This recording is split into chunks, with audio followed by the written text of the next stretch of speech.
Second Book of Meqabyan. Chapter 1.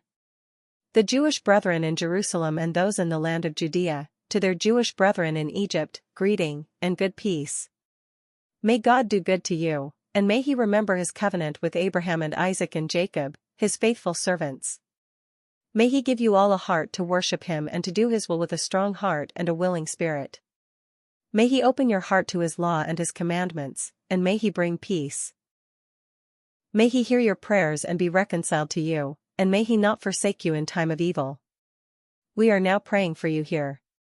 In the reign of Demetrius, in the 169th year, we Jews wrote to you, in the critical distress which came upon us in those years after Jason and his company revolted from the Holy Land and the kingdom and burned the gate and shed innocent blood. We besought the Lord and we were heard, and we offered sacrifice and cereal offering, and we lighted the lamps and we set out the loaves. And now see that you keep the feast of booths in the month of Chislev, in the 188th year.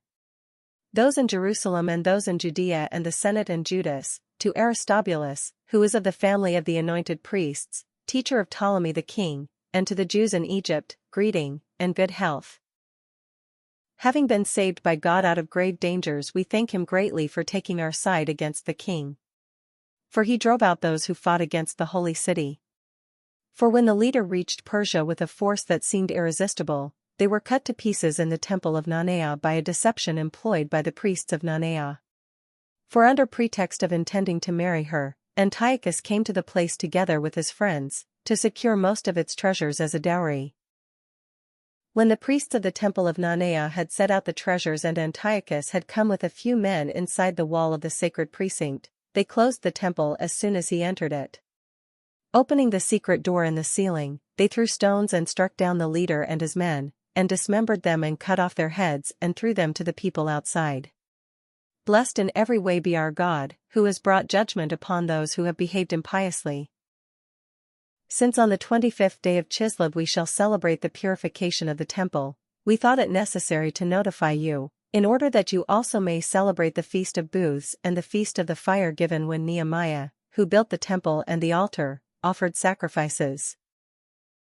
For when our fathers were being led captive to Persia, the pious priests of that time took some of the fire of the altar and secretly hid it in the hollow of a dry cistern, where they took such precautions that the place was unknown to anyone. But after many years had passed, when it pleased God, Nehemiah, having been commissioned by the king of Persia, sent the descendants of the priests who had hidden the fire to get it. And when they reported to us that they had not found fire but thick liquid, he ordered them to dip it out and bring it. And when the materials for the sacrifices were presented, Nehemiah ordered the priests to sprinkle the liquid on the wood and what was laid upon it. When this was done and some time had passed and the sun, which had been clouded over, shone out, a great fire blazed up, so that all marveled. And while the sacrifice was being consumed, the priests offered prayer. The priests and every one. Jonathan led, and the rest responded, as did Nehemiah. The prayer was to this effect. O Lord, Lord God, Creator of all things, who art awe-inspiring and strong and just and merciful, who alone art King and art kind, who alone art bountiful, who alone art just and almighty and eternal, who dost rescue Israel from every evil, who didst choose the fathers and consecrate them, accept this sacrifice on behalf of all thy people Israel and preserve thy portion and make it holy. Gather together our scattered people, set free those who are slaves among the Gentiles, look upon those who are rejected and despised, and let the Gentiles know that thou art our God. Afflict those who oppress and are insolent with pride. Plant thy people in thy holy place, as Moses said. Then the priests sang the hymns. And when the materials of the sacrifice were consumed, Nehemiah ordered that the liquid that was left should be poured upon large stones. When this was done, a flame blazed up, but when the light from the altar shone back, it went out. When this matter became known, and it was reported to the king of the Persians that, in the place where the exiled priests had hidden the fire, the liquid had appeared with which Nehemiah and his associates had burned the materials of the sacrifice, the king investigated the matter, and enclosed the place and made it sacred. And with those persons whom the king favored he exchanged many excellent gifts. Nehemiah and his associates called this Nephthar, which means purification, but by most people it is called naphtha. Chapter 2. One finds in the records that Jeremiah the prophet ordered those who were being deported to take some of the fire, as has been told, and that the prophet after giving them the law instructed those who were being deported not to forget the commandments of the Lord, nor to be led astray in their thoughts upon seeing the gold and silver statues and their adornment. And with other similar words he exhorted them that the law should not depart from their hearts. It was also in the writing that the prophet, having received an oracle, ordered that the tent and the ark should follow with him, and that he went out to the mountain where Moses had gone up and had seen the inheritance of God. And Jeremiah came and found a cave, and he brought there the tent and the ark and the altar of incense, and he sealed up the entrance. Some of those who followed him came up to mark the way, but could not find it. When Jeremiah learned of it, he rebuked them and declared, "The place shall be unknown until God gathers his people together again and shows his mercy. And then the Lord will disclose these things, and the glory of the Lord and the cloud will appear, as they were shown in the case of Moses, and as Solomon asked that the place should be specially consecrated." It was also made clear that being possessed of wisdom Solomon offered sacrifice for the dedication and completion of the temple. Just as Moses prayed to the Lord, and fire came down from heaven and devoured the sacrifices, so also Solomon prayed, and the fire came down and consumed the whole burnt offerings. And Moses said, "They were consumed because the sin offering had not been eaten." Likewise Solomon also kept the 8 days. The same things are reported in the records and in the memoirs of Nehemiah, and also that he founded a library and collected the books about the kings and prophets, and the writings of David, and letters of kings about votive offerings. In the same way Judas also collected all the books that had been lost on account of the war which had come upon us, and they are in our possession. So if you have need of them, send people to get them for you. Since, therefore, we are about to celebrate the purification, we write to you. Will you therefore please keep the days? It is God who has saved all his people, and has returned the inheritance to all, and the kingship and priesthood and consecration, as he promised through the law. For we have hope in God that he will soon have mercy upon us and will gather us from everywhere under heaven into his holy place, for he has rescued us from great evils and has purified the place. The story of Judas Maccabeus and his brothers, and the purification of the great temple, and the dedication of the altar, and further the wars against Antiochus Epiphanes and his son Eupator, and the appearances which came from heaven to those who strove zealously on behalf of Judaism, so that though few in number they seized the whole land and pursued the barbarian hordes, and recovered the temple famous throughout the world and freed the city and restored the laws that were about to be abolished, while the Lord with great kindness became gracious to them. All this, which has been set forth by Jason of Cyrene in 5 volumes, we shall attempt to condense into a single book. For considering the flood of numbers involved and the difficulty there is for those who wish to enter upon the narratives of history because of the mass of material, we have aimed to please those who wish to read, to make it easy for those who are inclined to memorize, and to profit all readers. For us who have undertaken the toil of abbreviating, it is no light matter but calls for sweat and loss of sleep, just as it is not easy for one who prepares a banquet and seeks the benefit of others. However, to secure the gratitude of many we will gladly endure the uncomfortable toil, leaving the responsibility for exact details to the compiler, while devoting our effort to arriving at the outlines of the condensation. For as the master builder of a new house must be concerned with the whole construction, while the one who undertakes its painting and decoration has to consider only what is suitable for its adornment, such in my judgment is the case with us. It is the duty of the original historian to occupy the ground and to discuss matters from every side and to take trouble with details, but the one who recasts the narrative should be allowed to strive for brevity of expression and to forego exhaustive treatment. At this point therefore let us begin our narrative, adding only so much to what has already been said, for it is foolish to lengthen the preface while cutting short the history itself. Chapter 3. While the holy city was inhabited in unbroken peace and the laws were very well observed because of the piety of the high priest Onias and his hatred of wickedness, it came about that the kings themselves honored the place and glorified the temple with the finest presents, so that even Seleucus, the king of Asia, defrayed from his own revenues all the expenses connected with the service of the sacrifices. But a man named Simon, of the tribe of Benjamin, who had been made captain of the temple, had a disagreement with the high priest about the administration of the city market, and when he could not prevail over Onias he went to Apollonius of Tarsus, who at that time was governor of Coele-Syria and Phoenicia. He reported to him that the treasury in Jerusalem was full of untold sums of money, so that the amount of the funds could not be reckoned, and that they did not belong to the account of the sacrifices, but that it was possible for them to fall under the control of the king. When Apollonius met the king, he told him of the money about which he had been informed. The king chose Heliodorus, who was in charge of his affairs, and sent him with commands to effect the removal of the aforesaid money. Heliodorus at once set out on his journey, ostensibly to make a tour of inspection of the cities of Coele-Syria and Phoenicia, but in fact to carry out the king's purpose. When he had arrived at Jerusalem and had been kindly welcomed by the high priest of the city, he told about the disclosure that had been made and stated why he had come, and he inquired whether this really was the situation. The high priest explained that there were some deposits belonging to widows and orphans, and also some money of Hyrcanus, son of Tobias, a man of very prominent position, and that it totaled in all 400 talents of silver and 200 of gold. To such an extent the impious Simon had misrepresented the facts. And he said that it was utterly impossible that wrong should be done to those people who had trusted in the holiness of the place and in the sanctity and inviolability of the temple which is honored throughout the whole world. But Heliodorus, because of the king's commands which he had, said that this money must in any case be confiscated for the king's treasury. So he set a day and went in to direct the inspection of these funds. There was no little distress throughout the whole city. The priests prostrated themselves before the altar in their priestly garments and called toward heaven upon him who had given the law about deposits, that he should keep them safe for those who had deposited them. To see the appearance of the high priest was to be wounded at heart, for his face and the change in his color disclosed the anguish of his soul.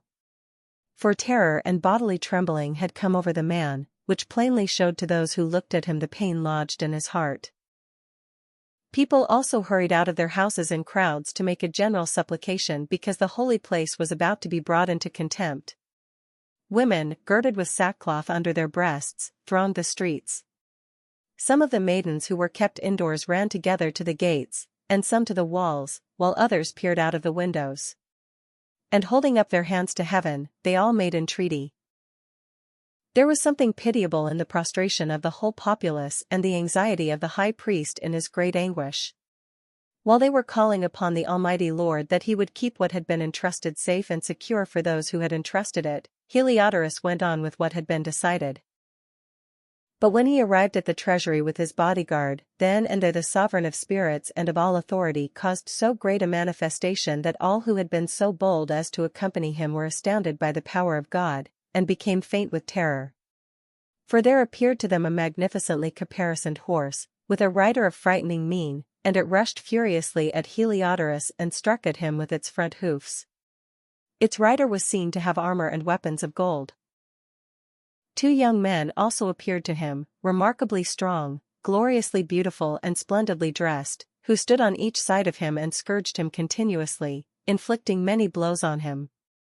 When he suddenly fell to the ground and deep darkness came over him, his men took him up and put him on a stretcher and carried him away, this man who had just entered the aforesaid treasury with a great retinue and all his bodyguard but was now unable to help himself.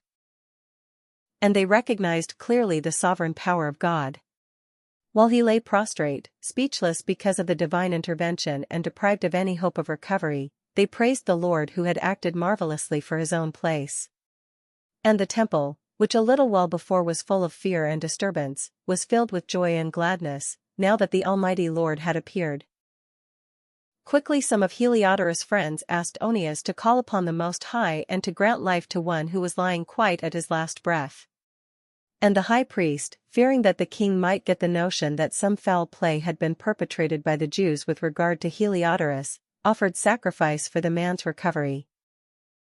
While the high priest was making the offering of atonement, the same young men appeared again to Heliodorus dressed in the same clothing, and they stood and said, "Be very grateful to Onias the high priest, since for his sake the Lord has granted you your life."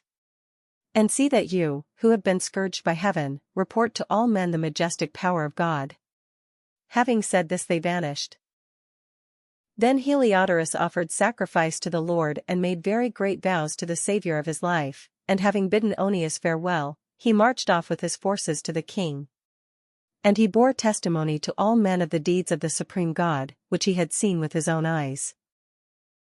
When the king asked Heliodorus what sort of person would be suitable to send on another mission to Jerusalem, he replied, "If you have any enemy or plotter against your government, send him there, for you will get him back thoroughly scourged, if he escapes at all, for there certainly is about the place some power of God.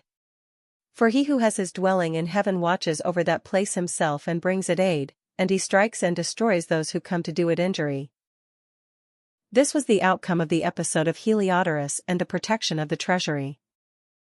Chapter 4.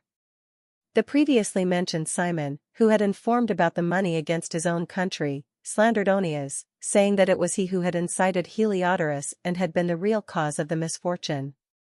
He dared to designate as a plotter against the government the man who was the benefactor of the city, the protector of his fellow countrymen, and a zealot for the laws. When his hatred progressed to such a degree that even murders were committed by one of Simon's approved agents, Onias recognized that the rivalry was serious and that Apollonius, the son of Menestheus and governor of Coele-Syria and Phoenicia, was intensifying the malice of Simon. So he betook himself to the king, not accusing his fellow citizens but having in view the welfare, both public and private, of all the people. For he saw that without the king's attention public affairs could not again reach a peaceful settlement, and that Simon would not stop his folly. When Seleucus died and Antiochus, who was called Epiphanes, succeeded to the kingdom, Jason the brother of Onias obtained the high priesthood by corruption, promising the king at an interview 360 talents of silver and, from another source of revenue, 80 talents. In addition to this he promised to pay 150 more if permission were given to establish by his authority a gymnasium and a body of youth for it, and to enroll the men of Jerusalem as citizens of Antioch. When the king assented and Jason came to office, he at once shifted his countrymen over to the Greek way of life. He set aside the existing royal concessions to the Jews, secured through John the father of Eupolemus, who went on the mission to establish friendship and alliance with the Romans, and he destroyed the lawful ways of living and introduced new customs contrary to the law. For with alacrity he founded a gymnasium right under the citadel, and he induced the noblest of the young men to wear the Greek hat. There was such an extreme of Hellenization and increase in the adoption of foreign ways because of the surpassing wickedness of Jason, who was ungodly and no high priest, that the priests were no longer intent upon their service at the altar. Despising the sanctuary and neglecting the sacrifices, they hastened to take part in the unlawful proceedings in the wrestling arena after the call to the discus, disdaining the honors prized by their fathers and putting the highest value upon Greek forms of prestige. For this reason heavy disaster overtook them, and those whose ways of living they admired and wished to imitate completely became their enemies and punished them. For it is no light thing to show a reverence to the divine laws, a fact which later events will make clear. When the quadrennial games were being held at Tyre and the king was present, the vile Jason sent envoys, chosen as being Antiochian citizens from Jerusalem, to carry 300 silver drachmas for the sacrifice to Hercules. Those who carried the money, however, thought best not to use it for sacrifice, because that was inappropriate, but to expend it for another purpose. So this money was intended by the sender for the sacrifice to Hercules, but by the decision of its carriers it was applied to the construction of triremes. When Apollonius the son of Menestheus was sent to Egypt for the coronation of Philometor as king, Antiochus learned that Philometor had become hostile to his government, and he took measures for his own security. Therefore upon arriving at Joppa he proceeded to Jerusalem. He was welcomed magnificently by Jason and the city, and ushered in with a blaze of torches and with shouts. Then he marched into Phoenicia. After a period of 3 years Jason sent Menelaus, the brother of the previously mentioned Simon, to carry the money to the king and to complete the records of essential business. But he, when presented to the king, extolled him with an air of authority, and secured the high priesthood for himself, outbidding Jason by 300 talents of silver. After receiving the king's orders he returned, possessing no qualification for the high priesthood, but having the hot temper of a cruel tyrant and the rage of a savage wild beast. So Jason, who after supplanting his own brother was supplanted by another man, was driven as a fugitive into the land of Ammon. And Menelaus held the office, but he did not pay regularly any of the money promised to the king. When Sostratus the captain of the citadel kept requesting payment, for the collection of the revenue was his responsibility, the two of them were summoned by the king on account of this issue. Menelaus left his own brother Lysimachus as deputy in the high priesthood, while Sostratus left Crates, the commander of the Cyprian troops. While such was the state of affairs, it happened that the people of Tarsus and of Malus revolted because their cities had been given as a present to Antiochus, the king's concubine. So the king went hastily to settle the trouble, leaving Andronicus, a man of high rank, to act as his deputy. But Menelaus, thinking he had obtained a suitable opportunity, stole some of the gold vessels of the temple and gave them to Andronicus. Other vessels, as it happened, he had sold to Tyre and the neighboring cities. When Onias became fully aware of these acts, he publicly exposed them, having first withdrawn to a place of sanctuary at Daphne near Antioch. Therefore Menelaus, taking Andronicus aside, urged him to kill Onias. Andronicus came to Onias, and resorting to treachery offered him sworn pledges and gave him his right hand, and in spite of his suspicion persuaded Onias to come out from the place of sanctuary. Then, with no regard for justice, he immediately put him out of the way. For this reason not only Jews, but many also of other nations, were grieved and displeased at the unjust murder of the man. When the king returned from the region of Cilicia, the Jews in the city appealed to him with regard to the unreasonable murder of Onias, and the Greeks shared their hatred of the crime.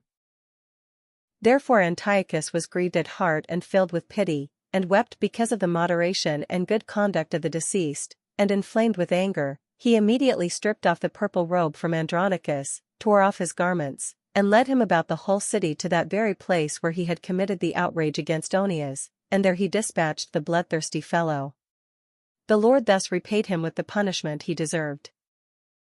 When many acts of sacrilege had been committed in the city by Lysimachus with the connivance of Menelaus, and when report of them had spread abroad, the populace gathered against Lysimachus, because many of the gold vessels had already been stolen.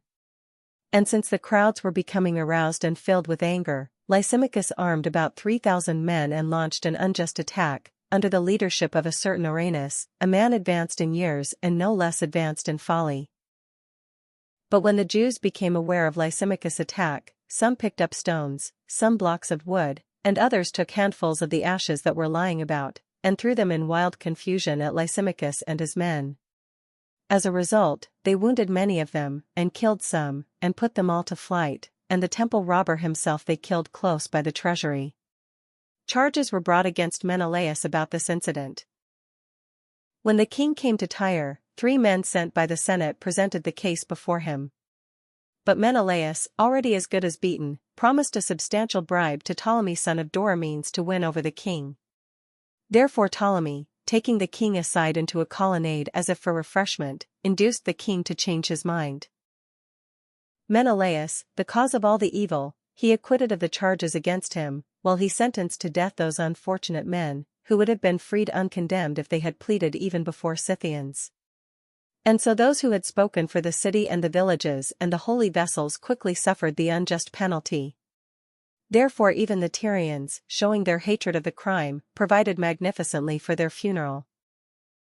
But Menelaus, because of the cupidity of those in power, remained in office, growing in wickedness, having become the chief plotter against his fellow citizens. Chapter 5. About this time Antiochus made his second invasion of Egypt. And it happened that over all the city, for almost 40 days, there appeared golden-clad horsemen charging through the air, in companies fully armed with lances and drawn swords. Troops of horsemen drawn up, attacks and counterattacks made on this side and on that, brandishing of shields, massing of spears, hurling of missiles, the flash of golden trappings, and armor of all sorts. Therefore all men prayed that the apparition might prove to have been a good omen. When a false rumor arose that Antiochus was dead, Jason took no less than 1,000 men and suddenly made an assault upon the city. When the troops upon the wall had been forced back and at last the city was being taken, Menelaus took refuge in the citadel. But Jason kept relentlessly slaughtering his fellow citizens, not realizing that success at the cost of one's kindred is the greatest misfortune, but imagining that he was setting up trophies of victory over enemies and not over fellow countrymen. He did not gain control of the government, however, and in the end got only disgrace from his conspiracy, and fled again into the country of the Ammonites. Finally he met a miserable end.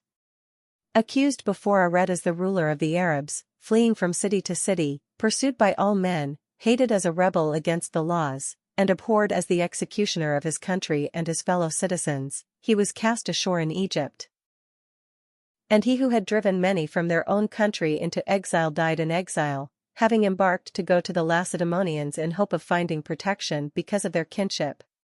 He who had cast out many to lie unburied had no one to mourn for him, he had no funeral of any sort and no place in the tomb of his fathers. When news of what had happened reached the king, he took it to mean that Judea was in revolt. So, raging inwardly, he left Egypt and took the city by storm. And he commanded his soldiers to cut down relentlessly every one they met and to slay those who went into the houses. Then there was killing of young and old, destruction of boys, women, and children, and slaughter of virgins and infants. Within the total of 3 days 80,000 were destroyed, 40,000 in hand-to-hand fighting, and as many were sold into slavery as were slain. Not content with this, Antiochus dared to enter the most holy temple in all the world, guided by Menelaus, who had become a traitor both to the laws and to his country. He took the holy vessels with his polluted hands, and swept away with profane hands the votive offerings which other kings had made to enhance the glory and honor of the place. Antiochus was elated in spirit, and did not perceive that the Lord was angered for a little while because of the sins of those who dwelt in the city, and that therefore he was disregarding the holy place. But if it had not happened that they were involved in many sins, this man would have been scourged and turned back from his rash act as soon as he came forward, just as Heliodorus was, whom Seleucus the king sent to inspect the treasury. But the Lord did not choose the nation for the sake of the holy place, but the place for the sake of the nation. Therefore the place itself shared in the misfortunes that befell the nation and afterward participated in its benefits, and what was forsaken in the wrath of the Almighty was restored again in all its glory when the great Lord became reconciled. So Antiochus carried off 1,800 talents from the temple, and hurried away to Antioch, thinking in his arrogance that he could sail on the land and walk on the sea, because his mind was elated.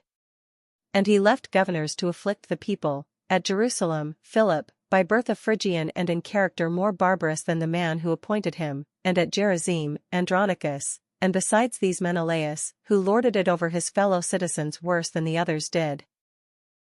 In his malice toward the Jewish citizens, Antiochus sent Apollonius, the captain of the Mysians, with an army of 22,000, and commanded him to slay all the grown men and to sell the women and boys as slaves. When this man arrived in Jerusalem, he pretended to be peaceably disposed and waited until the holy Sabbath day. Then, finding the Jews not at work, he ordered his men to parade under arms. He put to the sword all those who came out to see them, then rushed into the city with his armed men and killed great numbers of people. But Judas Maccabeus, with about 9 others, got away to the wilderness, and kept himself and his companions alive in the mountains as wild animals do. They continued to live on what grew wild, so that they might not share in the defilement. Chapter 6.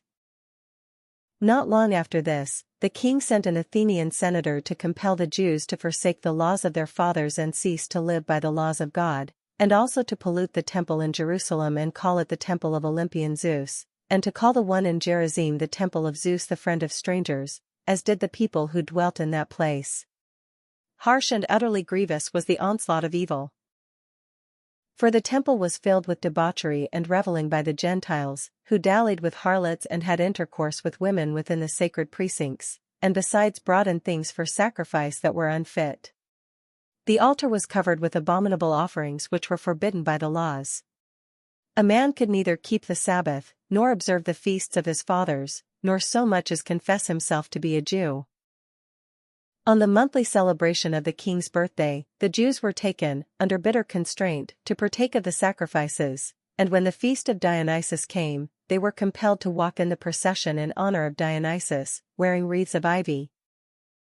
At the suggestion of Ptolemy, a decree was issued to the neighboring Greek cities, that they should adopt the same policy toward the Jews and make them partake of the sacrifices, and should slay those who did not choose to change over to Greek customs. One could see, therefore, the misery that had come upon them. For example, 2 women were brought in for having circumcised their children. These women they publicly paraded about the city, with their babies hung at their breasts, then hurled them down headlong from the wall.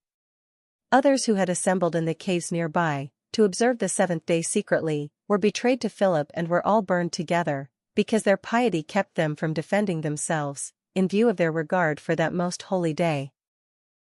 Now I urge those who read this book not to be depressed by such calamities, but to recognize that these punishments were designed not to destroy but to discipline our people. In fact, not to let the impious alone for long, but to punish them immediately, is a sign of great kindness. For in the case of the other nations the Lord waits patiently to punish them until they have reached the full measure of their sins.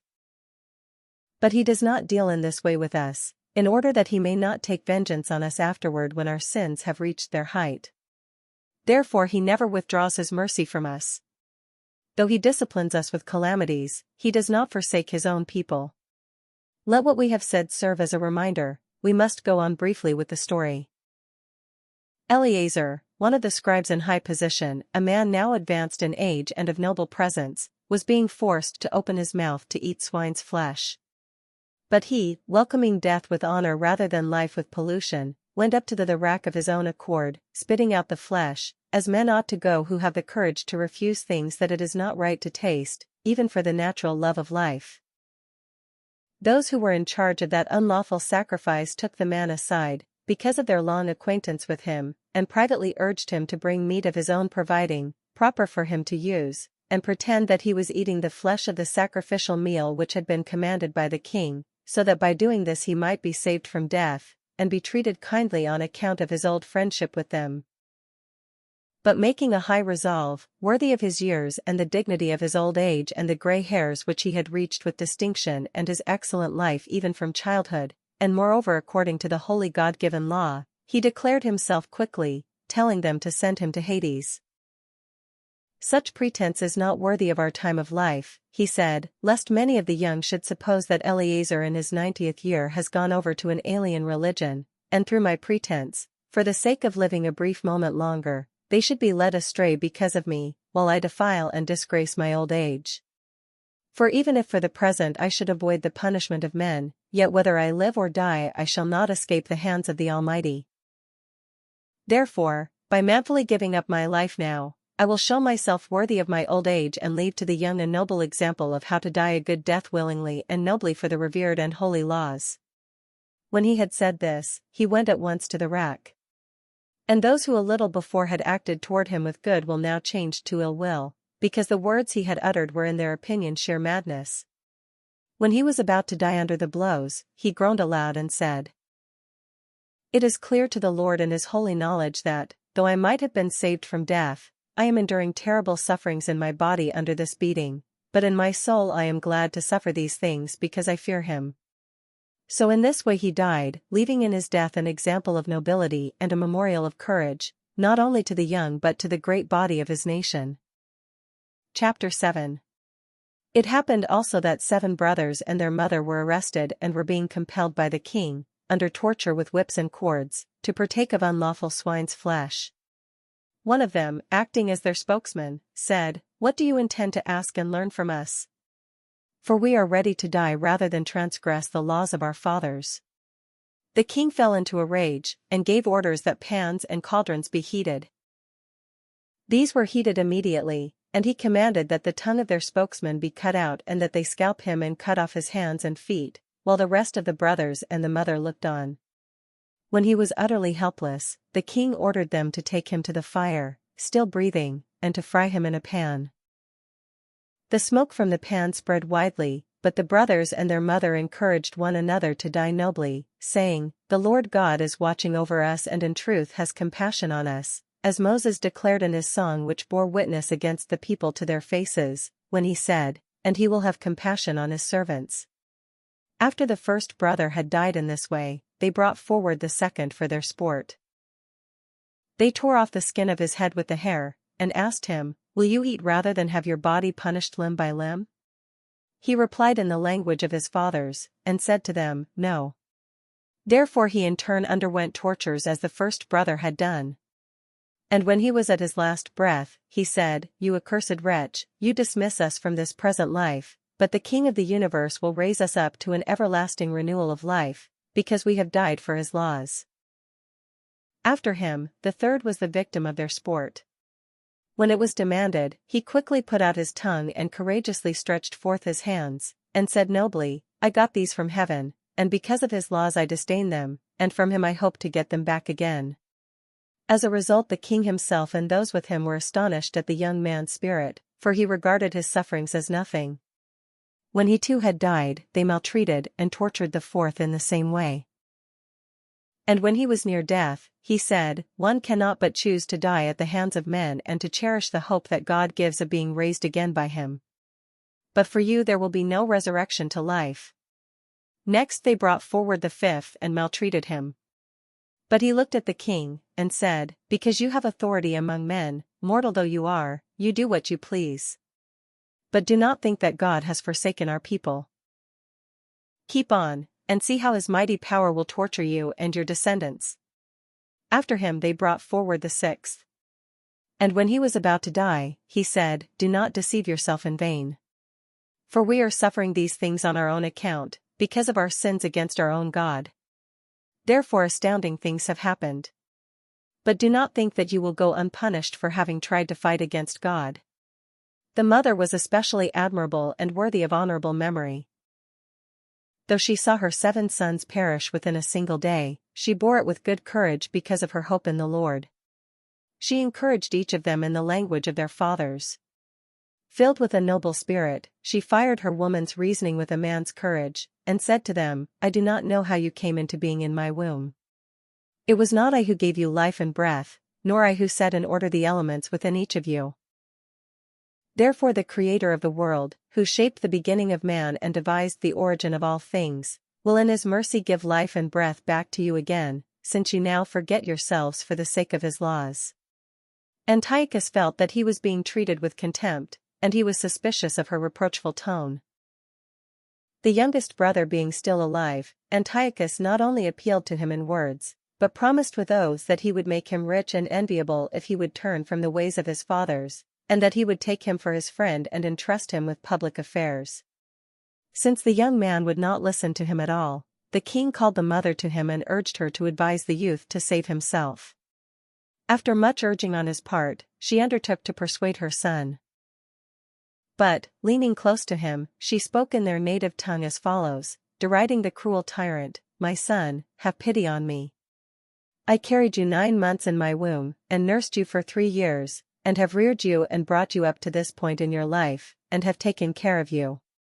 I beseech you, my child, to look at the heaven and the earth and see everything that is in them, and recognize that God did not make them out of things that existed. Thus also mankind comes into being. Do not fear this butcher, but prove worthy of your brothers. Accept death, so that in God's mercy I may get you back again with your brothers." While she was still speaking, the young man said, "What are you waiting for? I will not obey the king's command, but I obey the command of the law that was given to our fathers through Moses. But you, who have contrived all sorts of evil against the Hebrews, will certainly not escape the hands of God. For we are suffering because of our own sins. And if our living Lord is angry for a little while, to rebuke and discipline us, he will again be reconciled with his own servants. But you, unholy wretch, you most defiled of all men, do not be elated in vain and puffed up by uncertain hopes, when you raise your hand against the children of heaven.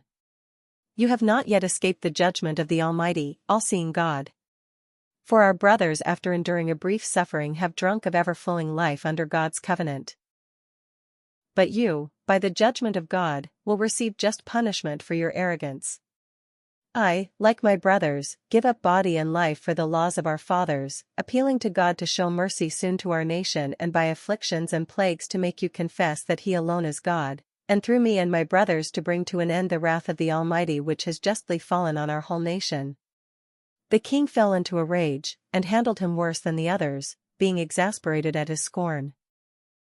So he died in his integrity, putting his whole trust in the Lord. Last of all, the mother died, after her sons. Let this be enough, then, about the eating of sacrifices and the extreme tortures. Chapter 8. But Judas, who was also called Maccabeus, and his companions secretly entered the villages and summoned their kinsmen and enlisted those who had continued in the Jewish faith, and so they gathered about 6,000 men. They besought the Lord to look upon the people who were oppressed by all, and to have pity on the temple which had been profaned by ungodly men, and to have mercy on the city which was being destroyed and about to be leveled to the ground, and to hearken to the blood that cried out to him, and to remember also the lawless destruction of the innocent babies and the blasphemies committed against his name, and to show his hatred of evil. As soon as Maccabeus got his army organized, the Gentiles could not withstand him, for the wrath of the Lord had turned to mercy. Coming without warning, he would set fire to towns and villages. He captured strategic positions and put to flight not a few of the enemy. He found the nights most advantageous for such attacks. And talk of his valor spread everywhere. When Philip saw that the man was gaining ground little by little, and that he was pushing ahead with more frequent successes, he wrote to Ptolemy, the governor of Coele-Syria and Phoenicia, for aid to the king's government. And Ptolemy promptly appointed Nicanor the son of Patroclus, one of the king's chief friends, and sent him, in command of no fewer than 20,000 Gentiles of all nations, to wipe out the whole race of Judea. He associated with him Gorgias, a general and a man of experience in military service. Nicanor determined to make up for the king the tribute due to the Romans, 2,000 talents, by selling the captured Jews into slavery. And he immediately sent to the cities on the seacoast, inviting them to buy Jewish slaves and promising to hand over 90 slaves for a talent, not expecting the judgment from the Almighty that was about to overtake him. Word came to Judas concerning Nicanor's invasion, and when he told his companions of the arrival of the army, those who were cowardly and distrustful of God's justice ran off and got away.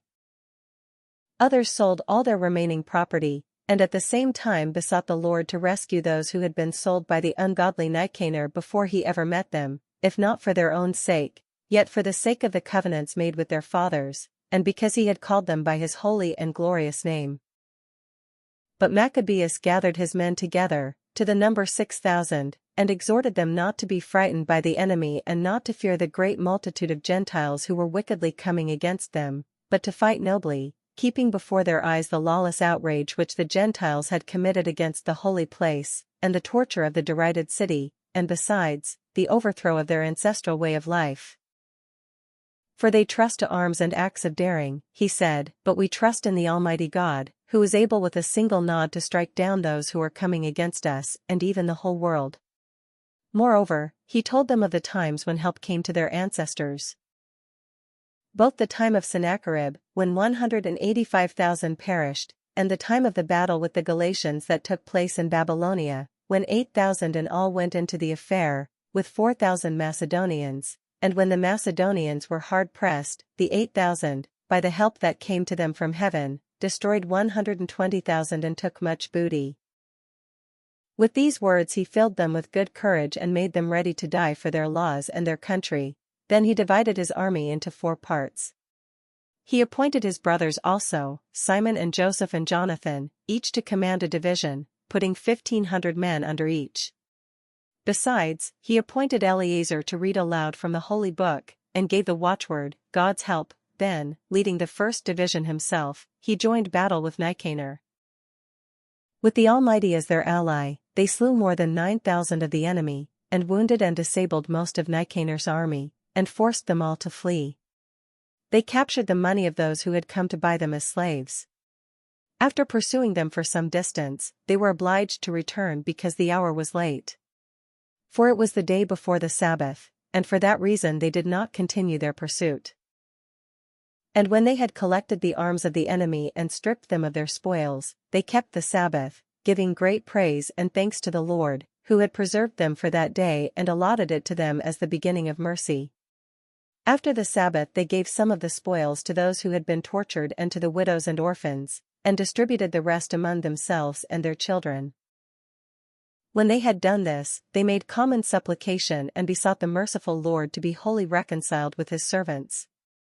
In encounters with the forces of Timothy and Bacchides they killed more than 20,000 of them and got possession of some exceedingly high strongholds, and they divided very much plunder, giving to those who had been tortured and to the orphans and widows, and also to the aged, shares equal to their own.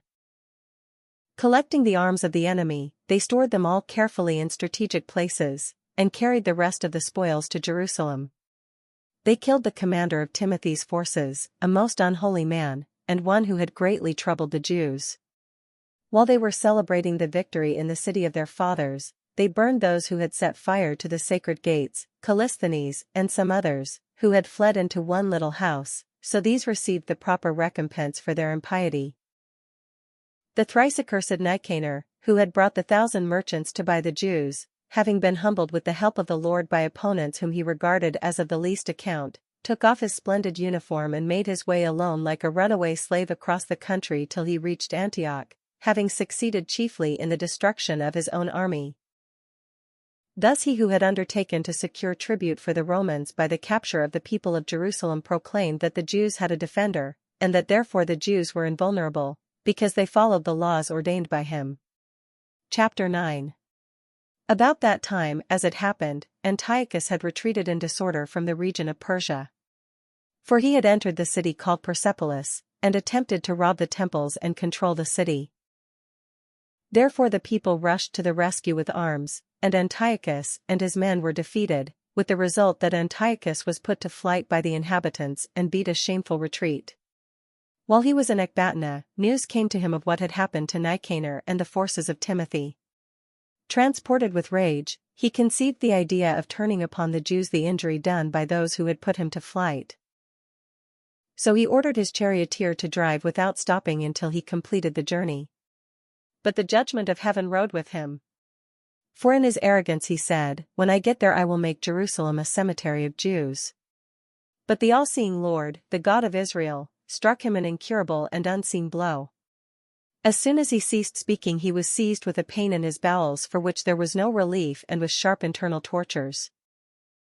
And that very justly, for he had tortured the bowels of others with many and strange inflictions.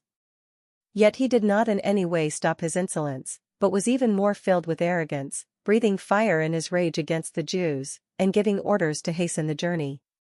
And so it came about that he fell out of his chariot as it was rushing along, and the fall was so hard as to torture every limb of his body. Thus he who had just been thinking that he could command the waves of the sea, in his superhuman arrogance, and imagining that he could weigh the high mountains in a balance, was brought down to earth and carried in a litter, making the power of God manifest to all. And so the ungodly man's body swarmed with worms, and while he was still living in anguish and pain, his flesh rotted away, and because of his stench the whole army felt revulsion at his decay. Because of his intolerable stench no one was able to carry the man who a little while before had thought that he could touch the stars of heaven. Then it was that, broken in spirit, he began to lose much of his arrogance and to come to his senses under the scourge of God, for he was tortured with pain every moment. And when he could not endure his own stench, he uttered these words, "It is right to be subject to God, and no mortal should think that he is equal to God." Then the abominable fellow made a vow to the Lord, who would no longer have mercy on him, stating that the holy city, which he was hastening to level to the ground and to make a cemetery, he was now declaring to be free, and the Jews, whom he had not considered worth burying but had planned to throw out with their children to the beasts, for the birds to pick, he would make, all of them, equal to citizens of Athens. And the holy sanctuary, which he had formerly plundered, he would adorn with the finest offerings, and the holy vessels he would give back, all of them, many times over, and the expenses incurred for the sacrifices he would provide from his own revenues, and in addition to all this he also would become a Jew and would visit every inhabited place to proclaim the power of God. But when his sufferings did not in any way abate, for the judgment of God had justly come upon him, he gave up all hope for himself and wrote to the Jews the following letter, in the form of a supplication. This was its content: "To his worthy Jewish citizens, Antiochus their king and general sends hearty greetings and good wishes for their health and prosperity. If you and your children are well and your affairs are as you wish, I am glad. As my hope is in heaven, I remember with affection your esteem and goodwill. On my way back from the region of Persia I suffered an annoying illness, and I have deemed it necessary to take thought for the general security of all. I do not despair of my condition, for I have good hope of recovering from my illness, but I observed that my father, on the occasions when he made expeditions into the upper country, appointed his successor, so that, if anything unexpected happened or any unwelcome news came, the people throughout the realm would not be troubled, for they would know to whom the government was left. Moreover, I understand how the princes along the borders and the neighbors to my kingdom keep watching for opportunities and waiting to see what will happen. So I have appointed my son Antiochus to be king, whom I have often entrusted and commended to most of you when I hastened off to the upper provinces, and I have written to him what is written here. I therefore urge and beseech you to remember the public and private services rendered to you and to maintain your present goodwill, each of you, toward me and my son. For I am sure that he will follow my policy and will treat you with moderation and kindness. So the murderer and blasphemer, having endured the more intense suffering, such as he had inflicted on others, came to the end of his life by a most pitiable fate, among the mountains in a strange land. And Philip, one of his courtiers, took his body home. Then, fearing the son of Antiochus, he betook himself to Ptolemy Philometor in Egypt. Chapter 10. Now Maccabeus and his followers, the Lord leading them on, recovered the temple and the city, and they tore down the altars which had been built in the public square by the foreigners, and also destroyed the sacred precincts. They purified the sanctuary, and made another altar of sacrifice. Then, striking fire out of flint, they offered sacrifices, after a lapse of 2 years, and they burned incense and lighted lamps and set out the bread of the presence. And when they had done this, they fell prostrate and besought the Lord that they might never again fall into such misfortunes, but that, if they should ever sin, they might be disciplined by him with forbearance and not be handed over to blasphemous and barbarous nations. It happened that on the same day on which the sanctuary had been profaned by the foreigners, the purification of the sanctuary took place, that is, on the 25th day of the same month, which was Chislev. And they celebrated it for 8 days with rejoicing, in the manner of the Feast of Booths, remembering how not long before, during the Feast of Booths, they had been wandering in the mountains and caves like wild animals. Therefore, bearing ivy-wreathed wands and beautiful branches and also fronds of palm, they offered hymns of thanksgiving to him who had given success to the purifying of his own holy place. They decreed by public ordinance and vote that the whole nation of the Jews should observe these days every year. Such then was the end of Antiochus, who was called Epiphanes. Now we will tell what took place under Antiochus Eupator, who was the son of that ungodly man, and will give a brief summary of the principal calamities of the wars.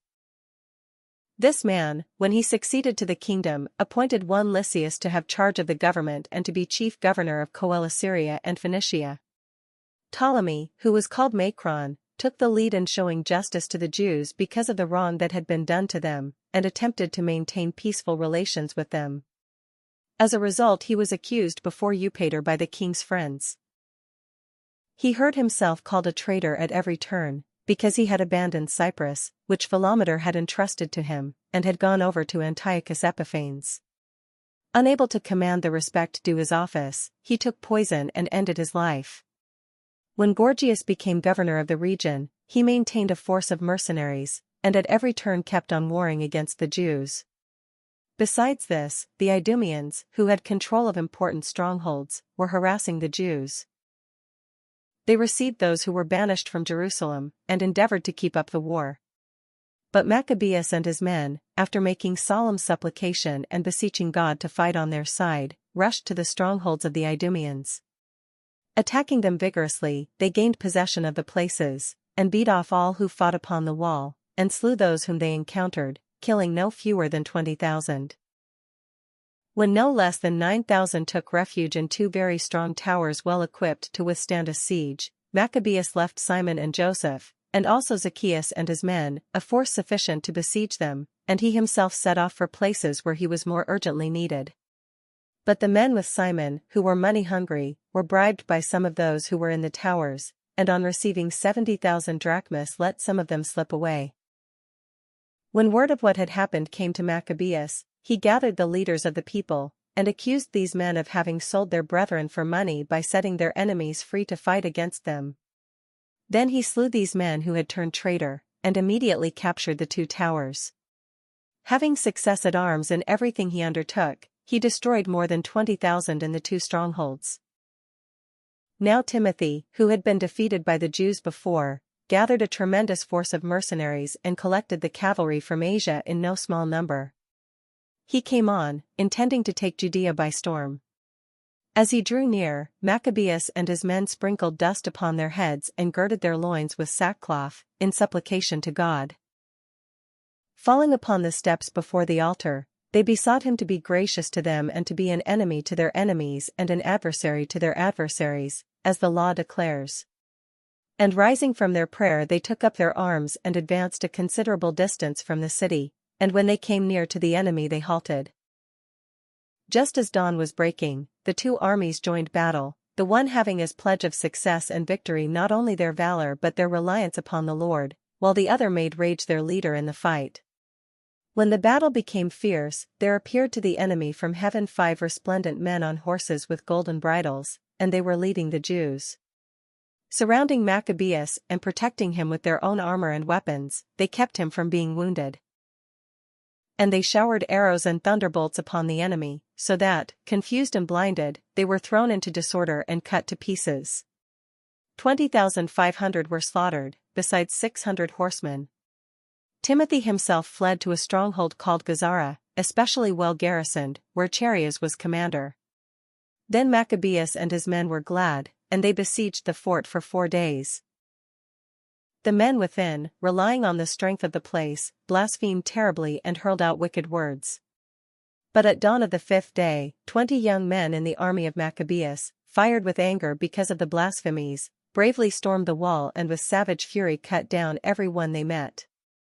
Others who came up in the same way wheeled around against the defenders and set fire to the towers. They kindled fires and burned the blasphemers alive.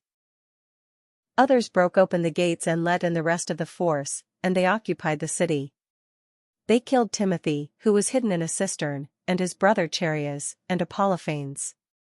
When they had accomplished these things, with hymns and thanksgivings they blessed the Lord who shows great kindness to Israel and gives them the victory. Chapter 11.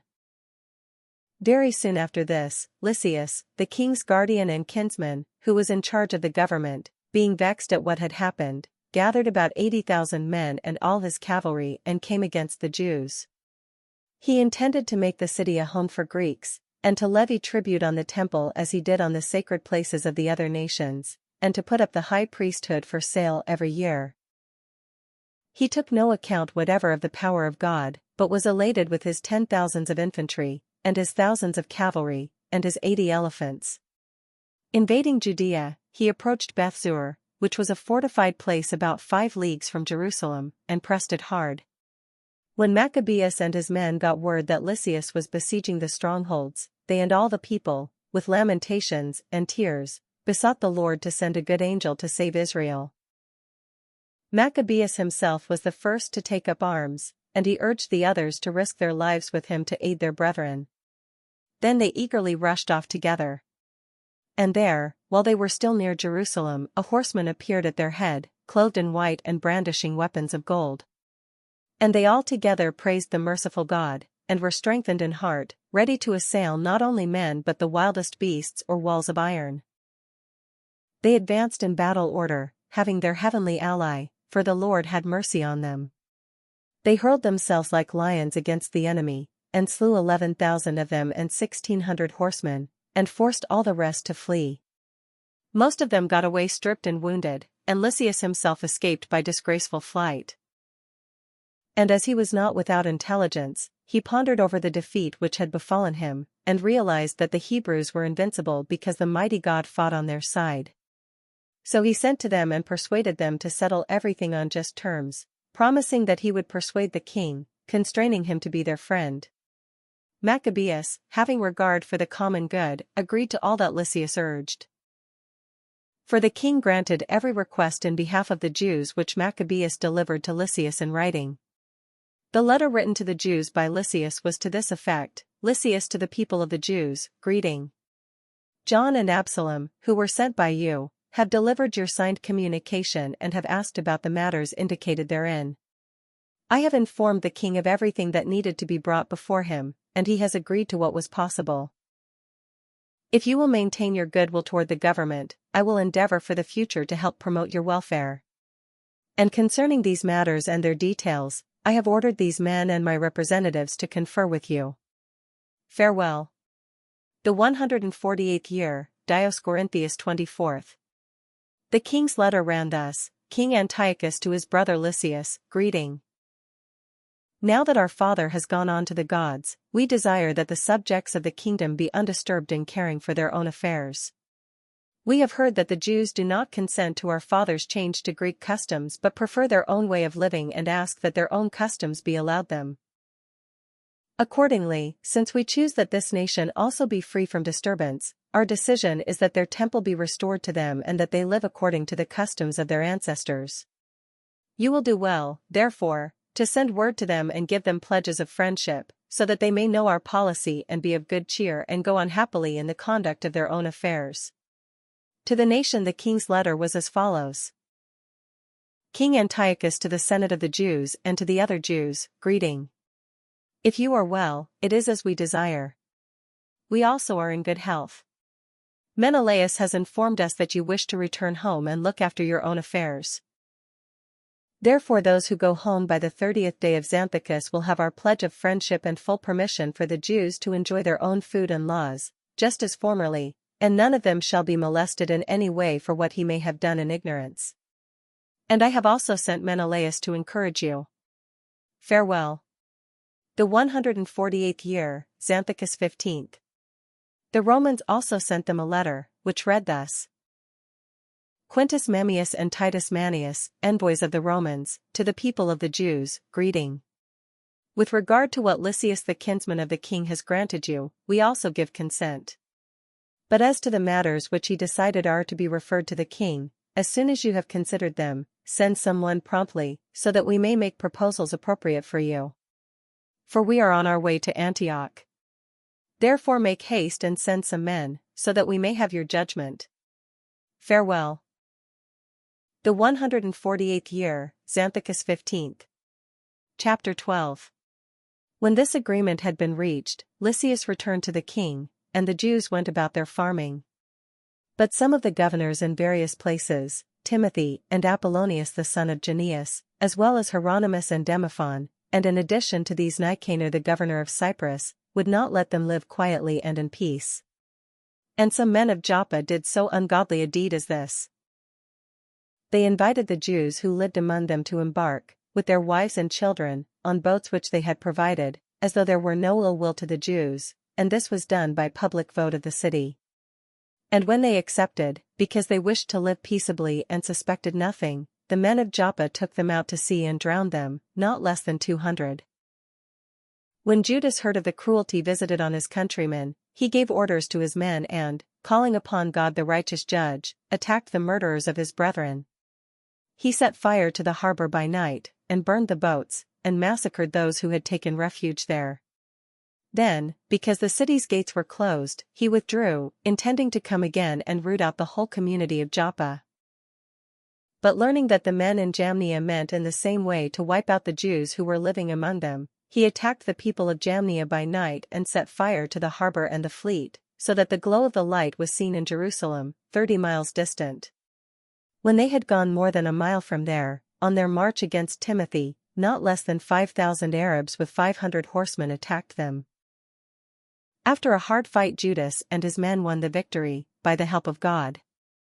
The defeated nomads besought Judas to grant them pledges of friendship, promising to give him cattle and to help his people in all other ways. Judas, thinking that they might really be useful in many ways, agreed to make peace with them, and after receiving his pledges they departed to their tents. He also attacked a certain city which was strongly fortified with earthworks and walls, and inhabited by all sorts of Gentiles. Its name was Caspin. And those who were within, relying on the strength of the walls and on their supply of provisions, behaved most insolently toward Judas and his men, railing at them and even blaspheming and saying unholy things. But Judas and his men, calling upon the great sovereign of the world, who without battering rams or engines of war overthrew Jericho in the days of Joshua, rushed furiously upon the walls. They took the city by the will of God, and slaughtered untold numbers, so that the adjoining lake, 1/4 of a mile wide, appeared to be running over with blood. When they had gone 95 miles from there, they came to Charax, to the Jews who were called Tubiani. They did not find Timothy in that region, for he had by then departed from the region without accomplishing anything, though in one place he had left a very strong garrison. Dositheus and Sosipater, who were captains under Maccabeus, marched out and destroyed those whom Timothy had left in the stronghold, more than 10,000 men. But Maccabeus arranged his army in divisions, set men in command of the divisions, and hastened after Timothy, who had with him 120,000 infantry and 2,500 cavalry. When Timothy learned of the approach of Judas, he sent off the women and the children and also the baggage to a place called Carnaim, for that place was hard to besiege and difficult of access because of the narrowness of all the approaches.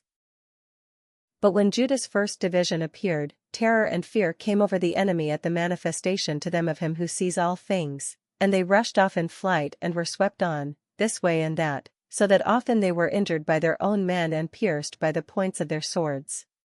And Judas pressed the pursuit with the utmost vigor, putting the sinners to the sword, and destroyed as many as 30,000 men. Timothy himself fell into the hands of Dositheus and Sosipater and their men.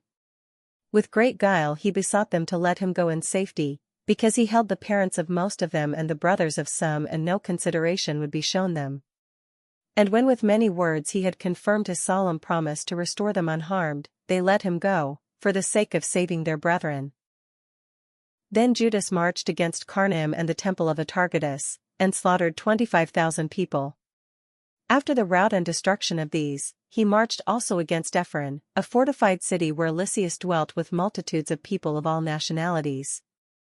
Stalwart young men took their stand before the walls and made a vigorous defense, and great stores of war engines and missiles were there. But the Jews called upon the sovereign who with power shatters the might of his enemies, and they got the city into their hands, and killed as many as 25,000 of those who were within it.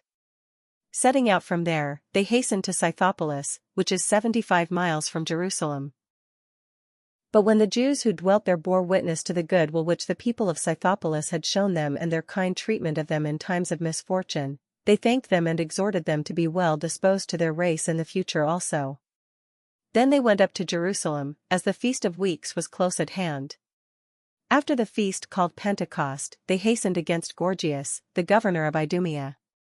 And he came out with 3,000 infantry and 400 cavalry. When they joined battle, it happened that a few of the Jews fell. But a certain Dositheus, one of Bassiner's men, who was on horseback and was a strong man, caught hold of Gorgias, and grasping his cloak was dragging him off by main strength, wishing to take the accursed man alive, when one of the Thracian horsemen bore down upon him and cut off his arm, so Gorgias escaped and reached Marissa. As Esdras and his men had been fighting for a long time and were weary, Judas called upon the Lord to show himself their ally and leader in the battle. In the language of their fathers he raised the battle cry, with hymns, then he charged against Gorgias' men when they were not expecting it, and put them to flight. Then Judas assembled his army and went to the city of Adullam. As the 7th day was coming on, they purified themselves according to the custom, and they kept the Sabbath there. On the next day, as by that time it had become necessary, Judas and his men went to take up the bodies of the fallen and to bring them back to lie with their kinsmen in the sepulchres of their fathers. Then under the tunic of every one of the dead they found sacred tokens of the idols of Jamnia, which the law forbids the Jews to wear. And it became clear to all that this was why these men had fallen. So they all blessed the ways of the Lord, the righteous judge, who reveals the things that are hidden, and they turned to prayer, beseeching that the sin which had been committed might be wholly blotted out. And the noble Judas exhorted the people to keep themselves free from sin, for they had seen with their own eyes what had happened because of the sin of those who had fallen. He also took up a collection, man by man, to the amount of 2,000 drachmas of silver, and sent it to Jerusalem to provide for a sin offering. In doing this he acted very well and honorably, taking account of the resurrection. For if he were not expecting that those who had fallen would rise again, it would have been superfluous and foolish to pray for the dead. But if he was looking to the splendid reward that is laid up for those who fall asleep in godliness, it was a holy and pious thought. Therefore he made atonement for the dead, that they might be delivered from their sin. Chapter 13. In the 149th year word came to Judas and his men that Antiochus Eupator was coming with a great army against Judea, and with him Lysias, his guardian, who had charge of the government. Each of them had a Greek force of 110,000 infantry, 5,300 cavalry, 22 elephants, and 300 chariots armed with scythes. Menelaus also joined them and with utter hypocrisy urged Antiochus on, not for the sake of his country's welfare, but because he thought that he would be established in office. But the King of Kings aroused the anger of Antiochus against the scoundrel, and when Lysias informed him that this man was to blame for all the trouble, he ordered them to take him to Beroia and to put him to death by the method which is the custom in that place. For there is a tower in that place, 50 cubits high, full of ashes, and it has a rim running around it which on all sides inclines precipitously into the ashes. There they all push to destruction any man guilty of sacrilege or notorious for other crimes. By such a fate it came about that Menelaus the lawbreaker died, without even burial in the earth. And this was eminently just, because he had committed many sins against the altar whose fire and ashes were holy, he met his death in ashes. The king with barbarous arrogance was coming to show the Jews things far worse than those that had been done in his father's time. But when Judas heard of this, he ordered the people to call upon the Lord day and night, now if ever to help those who were on the point of being deprived of the law and their country and the holy temple, and not to let the people who had just begun to revive fall into the hands of the blasphemous Gentiles. When they had all joined in the same petition and had besought the merciful Lord with weeping and fasting and lying prostrate for 3 days without ceasing, Judas exhorted them and ordered them to stand ready. After consulting privately with the elders, he determined to march out and decide the matter by the help of God before the king's army could enter Judea and get possession of the city. So, committing the decision to the Creator of the world and exhorting his men to fight nobly to the death for the laws, temple, city, country, and commonwealth, he pitched his camp near Modian. He gave his men the watchword, God's victory, and with a picked force of the bravest young men, he attacked the king's pavilion at night and slew as many as 2,000 men in the camp. He stabbed the leading elephant and its rider. In the end they filled the camp with terror and confusion and withdrew in triumph. This happened just as day was dawning, because the Lord's help protected him. The king, having had a taste of the daring of the Jews, tried strategy in attacking their positions. He advanced against Bethzur, a strong fortress of the Jews, was turned back, attacked again, and was defeated. Judas sent into the garrison whatever was necessary. But Rhodicus, a man from the ranks of the Jews, gave secret information to the enemy. He was sought for, caught, and put in prison. The king negotiated a second time with the people in Bethzur, gave pledges, received theirs, withdrew, attacked Judas and his men, was defeated. He got word that Philip, who had been left in charge of the government, had revolted in Antioch. He was dismayed, called in the Jews, yielded and swore to observe all their rites, settled with them and offered sacrifice, honored the sanctuary and showed generosity to the holy place. He received Maccabeus, left Hegemonides as governor from Ptolemy to Gerar, and went to Ptolemy. The people of Ptolemy were indignant over the treaty. In fact they were so angry that they wanted to annul its terms. Lysias took the public platform, made the best possible defense, convinced them, appeased them, gained their goodwill, and set out for Antioch. This is how the king's attack and withdrawal turned out. Chapter 14. 3 years later, word came to Judas and his men that Demetrius, the son of Seleucus, had sailed into the harbor of Tripolis with a strong army and a fleet, and had taken possession of the country, having made away with Antiochus and his guardian Lysias. Now a certain Alcimus, who had formerly been high priest but had willfully defiled himself in the times of separation, realized that there was no way for him to be safe or to have access again to the holy altar, and went to King Demetrius in about the 151st year, presenting to him a crown of gold and a palm, and besides these some of the customary olive branches from the temple. During that day he kept quiet. But he found an opportunity that furthered his mad purpose when he was invited by Demetrius to a meeting of the council and was asked about the disposition and intentions of the Jews. He answered, "Those of the Jews who are called Hazadeans, whose leader is Judas Maccabeus, are keeping up war and stirring up sedition, and will not let the kingdom attain tranquility. Therefore I have laid aside my ancestral glory, I mean the high priesthood, and have now come here, first because I am genuinely concerned for the interests of the king, and second because I have regard also for my fellow citizens. For through the folly of those whom I have mentioned our whole nation is now in no small misfortune. Since you are acquainted, O king, with the details of this matter, deign to take thought for our country and our hard-pressed nation with the gracious kindness which you show to all.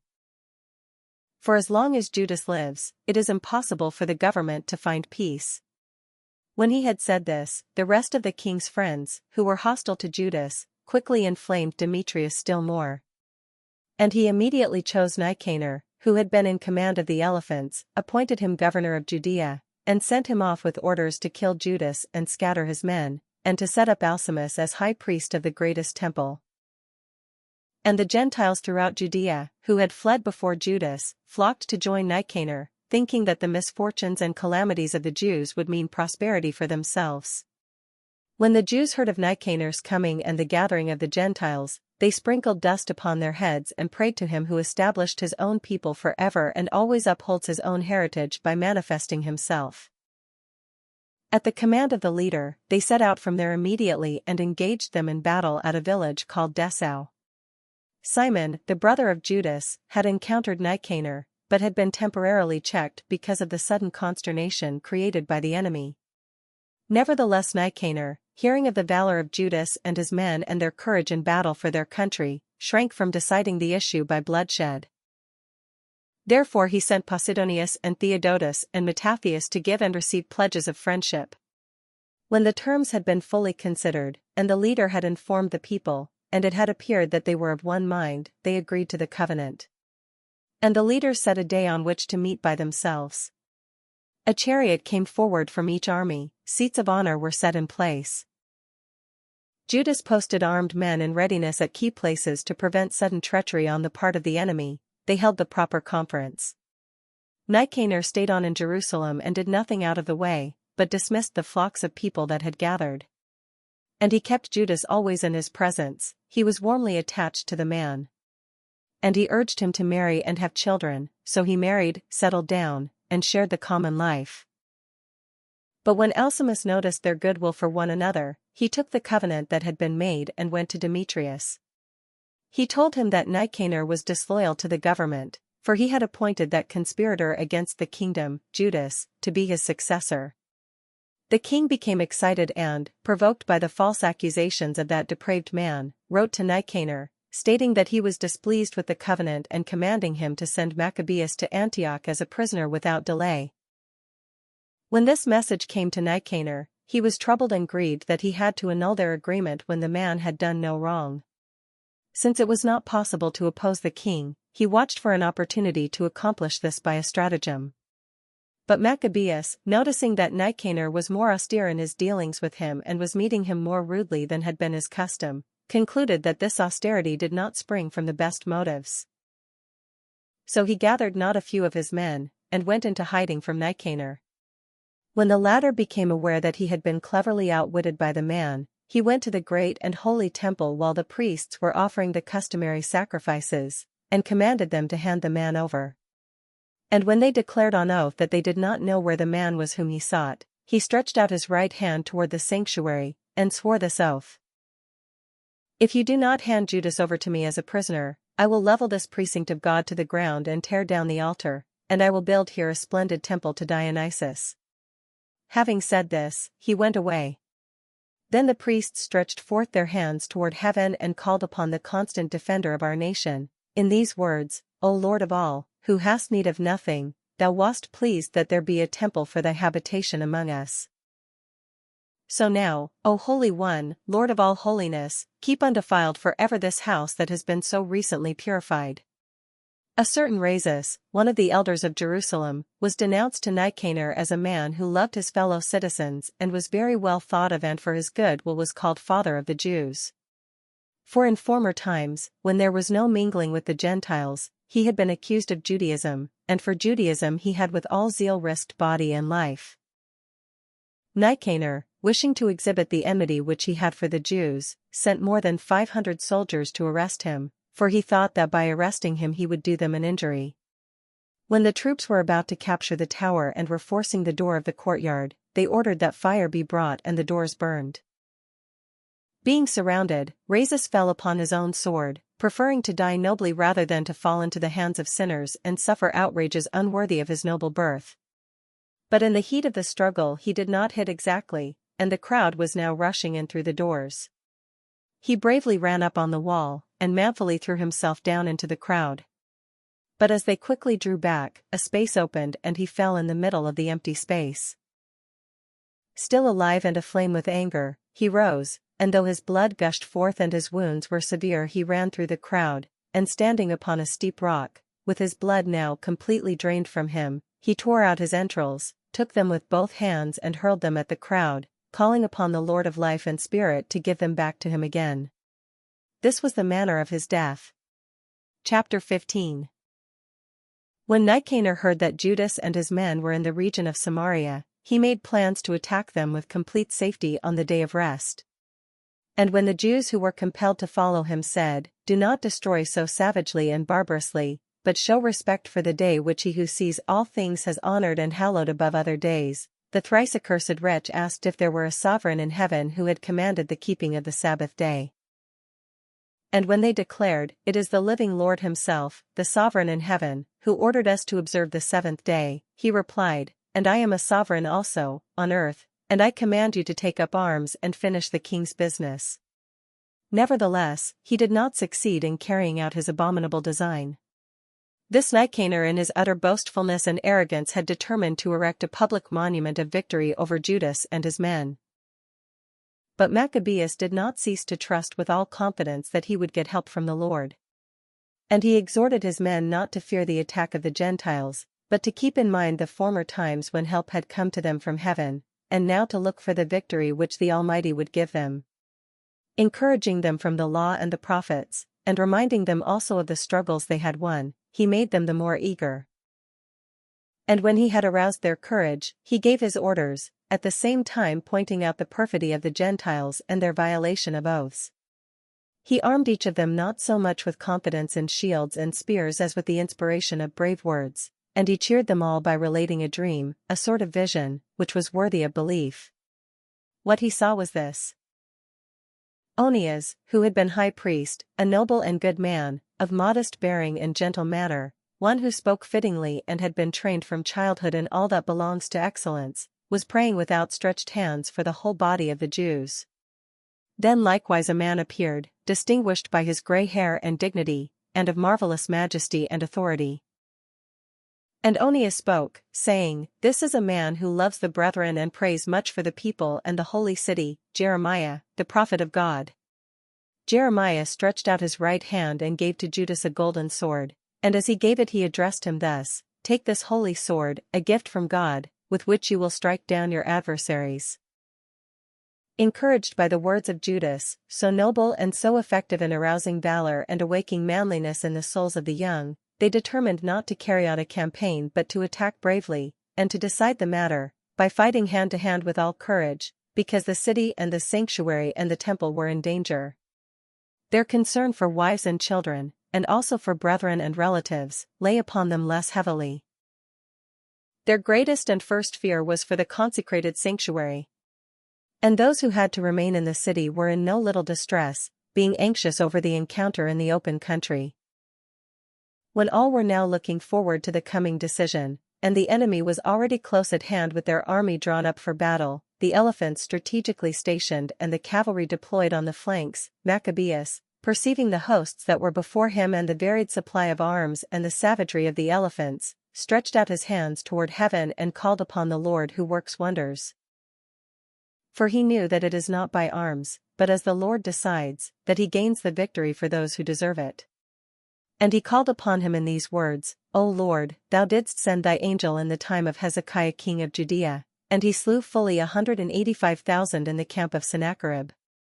So now, O sovereign of the heavens, send a good angel to carry terror and trembling before us.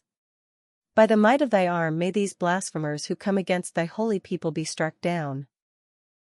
With these words he ended his prayer.